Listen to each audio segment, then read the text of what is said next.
Okay, let's get this going then, James. Okay. I'll do my little intro. Is Yeah. that finger, isn't it? Yeah. So I'll do my little. Over there. Yours is like Over there. Yours is mine. Hello and welcome to the engine room from Finally. Today we have none other than James Worthington from MyWorkwear. Hello, James. Hello, Steve. Thank you very much for having me on the show. That's all right. How are you? Good, thank you. Very good. Very busy, but very good. Busy's good. You've had an okay 12 months, right? We've had a tremendous 12 months, if I'm being honest. We've been very fortunate. The pandemic, obviously we talk about the pandemic, aren't we? Has been very good for us. We didn't think it would be, because normally when you've got a threat or a recession out there, people will cut back on workwear, but it's gone the other way for us. To the point I've just doubled in the last year, I've doubled my workforce now to keep up with demand. And just to cut a very long story short, basically what's happened is when the pandemic hit, obviously our order book started to slow down, the website sales started to slow down, and myself and my business partner were like, uh-oh, here we go. We shut for 3 weeks, but then I started announcing stuff on LinkedIn that we do PPE, and it just, the phones wouldn't stop and the emails wouldn't stop, and we've sold a lot of PPE. And then what also happened is, obviously, unfortunately, a lot of people did get furloughed in the early days, and the weather was good. People at home, people were bored, people on their laptops, pads, iPads, etc. And because we do workwear, but we also do what you could class as leisure wear as well, and we have no minimum order. People started to order all sorts of little bits and bobs like caps, hats, shorts, etc. So operationally, this time last year, it was pretty much a struggle because we're getting so many small orders in. And then from there, also, one of our biggest competitors online went under, unfortunately for them, and we picked up all their traffic. And we haven't looked back. We've just been very busy. And then all our normal, all our factories that we supply into an engineering company started back up again. And the orders just it's been very good. Thank you, Steve. Yeah. Perfect. It's great. It's great to hear. I know everyone's had different stories to tell on this, but the first things first, James Worthington from MyWorkwear, we have your 30-second elevator pitch. Are you ready? I'm ready. I'm going to time you because I just like to. It won't be 30 seconds. I know, yeah, James. Yeah. I know it's like. No, it's not 30 minutes though, okay? No, I'm saying, yeah, go on. Time me. Ready? Okay, your elevator pitch. James, over to you. Hello, I'm James Worthington. I'm the MD for MyWorkwear. We've been trading since 1976. Obviously not myworkwear.co.uk hasn't, but the actual company itself. We basically supply workwear, uniforms and PPE, and we're experts in embroidery and printed logos. There you go. Wow, do you know what? If you can say it in less time, why not? Absolutely. What was it? 18 seconds. Pretty good. That's very good. Do you know what?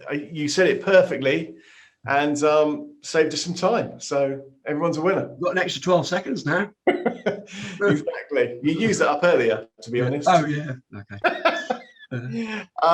So the next part is the big three. So the first question is, what is your favorite quote that you like to live by? People don't care what you know until they know that you care. I think that's a really important thing that I've always gone by. Obviously, I'm the MD for MyWorkwear, but I also have my salesman hat. I'm a salesman at heart. I love getting out on the road. And one thing that's really important to me is building relationships. And building relationships is how you do good business with people. 100%. I think that is the key, isn't it? I think it's not about the short-term invoice. It's about long-term relationships, because these relationships, even if they may end for some reason, if you keep hold of them, they often come back in a different way later on. Yeah, no, definitely, yeah. And then that's what, yeah, I think that's what it's all about with my business here is we focus very much on customer service and giving the customer the extra bit that they need, to give them a really good service. So yeah, relationships are absolutely key to the business. So. Perfect. So the second question is, what is your view on the future of UK manufacturing? My view on the future of UK manufacturing is we're going to have a bit of a bounce. It's going to come back a bit stronger. And I not wanted to get political on this, but I think with what's gone on with the pandemic and where it's come from, or supposedly come from, and with the fact that prices have gone through through the roof on certain, well, many items. Even for us, we've had big problems with our supply chain, to be honest with you. I think it's making people over here think, you know what, I can make that, and I'm going to make it. You know what I mean? So I think there's an opportunity. I think we will see more money. I'd like. Well, this is the optimistic. Maybe an optimistic here, but I would like to think that there's going to be more British manufacturing coming back to these shores, just for time as well. It's quicker, isn't it?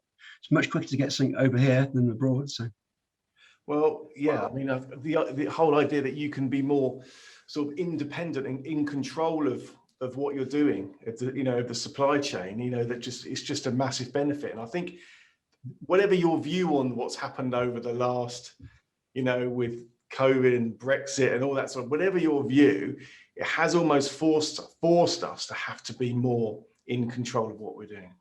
Absolutely. I mean, with us, we run a just-in-time stock system, and we actually, fortunately, in some ways, buy just from UK wholesalers. But obviously, our UK wholesalers have had all sorts of fun and games with trying to get products into the country because of obviously the pandemic, and also because of leaving the EU. So it's just got complicated, doesn't it? And complications means time delays, and it means hikes in prices, basically. So if we can see more manufacturers over here in the UK, it's better for everybody. Yeah, perfect. So your final question of the big three is: what is the biggest lesson that you've learnt during your time in manufacturing? Actually, I've got a great answer for this. Invest, invest, invest. And we do that. When I say we do that, we've done it a lot in the last few years, but and this is from experience again, we invest whenever we can. We'll invest in people, obviously people, staff, but one of the things I want to say invest is especially machinery. It's so important to keep up to date with good machinery and tech. So yes, invest, because obviously otherwise it can bite you in the bum, which it has done a few years ago. Well, you've invested in your new identity, haven't you? Yes, the new brand. I'll do a U. Ding ding. There you go. Exactly. So there we go. So that's some of the work. Not obviously we didn't do your logo, but that's some of the work we do as well. And it can make such a big difference to how people perceive you. And absolutely, yeah. Especially if you've had an identity for quite a long time and it doesn't really represent who you are now. It does give people a false impression of your business. So I think you've done a great thing. Oh, thank you very much. So I'm going to give you a really easy question of the week. Okay. What do you like most about your job, James? What do I like about my job? What I really like about my job is networking. I love to get out on the road, either going to a networking event or seeing customers, meeting people. I love meeting people and finding out what they do, what their businesses do. And that's why I suppose I enjoy going to lots of factories and engineering companies, because I like to see how things are made, and it's good to get to go around and see these things. So networking. The first time we met was on I think made in the UK networking online event. It was, that's right. We got chatting, didn't we? We got put into a Zoom breakout room. We did. I didn't get a word in edgeways, which isn't like me. I knew good old Natter. It was great. Yeah. Yeah, brilliant. Look, James, thanks ever so much for being on the engine room. Thank you very much for inviting me on. Much appreciated. Yeah, pleasure. Really good. James Worthington from MyWorkwear. Thank you very much.